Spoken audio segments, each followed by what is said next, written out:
de ce matin devait tourner autour du CAPA, du certificat d'aptitude à la profession d'avocat, de l'environnement dans lequel on l'a annoncé, qui préfigure les difficultés en amont qu'on a eues. Le tout en relation avec tous les commentaires et toute la littérature qu'il y a eu autour de l'organisation du CAPA, ou plutôt de la non-organisation du CAPA depuis bientôt 4 ans.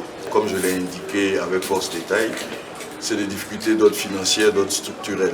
Un centre de formation dédié à la formation exclusive du CAPA à la charge des différents États membres de l'Union économique monétaire ouest africaine n'est pas effectif en Côte d'Ivoire, de sorte que on a essayé de se donner les moyens de contourner ce centre de formation en essayant de l'organiser, mais finalement les difficultés sont d'une telle ampleur que j'ai préféré prendre à témoin l'opinion pour situer les parts de responsabilité dans la non-organisation du CAPA, dont on dit en général, ou dont on a dit en général, dont on a glossé en général, que celle-ci résulterait d'une volonté des avocats de se fermer pour vivre en autarcie, ce qui est totalement faux.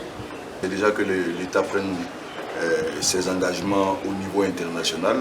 L'État, comme les 8 autres États membres de l'UEMOA, s'est engagé à créer un centre de formation professionnelle pour les avocats, et que déjà à ce niveau, que l'État respecte sa parole et son engagement. La nouvelle formule dérive du règlement numéro 5 de l'UEMOA sur l'harmonisation des règles de profession d'avocat, avec son règlement d'exécution auquel je vous demande de vous porter main succinctement. Ce n'est plus un examen universitaire, c'est la raison pour laquelle l'université ne l'organise plus.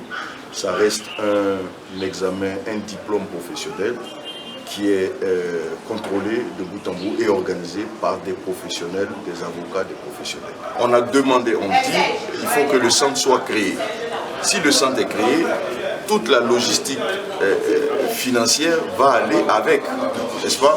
Donc de ce point de vue, nous disons que le centre doit être créé afin que nous puissions jouer, nous, notre partition. Quelles sont les prochaines étapes? Nous, cette année, on lance le test. À l'issue du test, on sélectionne les candidats. À l'issue de la sélection de ces candidats, on va les intégrer dans des cours. À l'issue des cours réglementaires, on va les soumettre au concours, à l'examen du CAPA.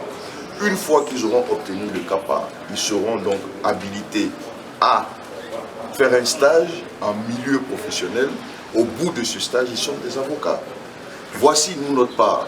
Ce qui nous intéresse, c'est ce que nous pouvons faire. Nous ne pouvons pas parler à la place de l'État. Je vous dis, depuis 2019, le centre devait être construit. Ce centre n'est pas construit.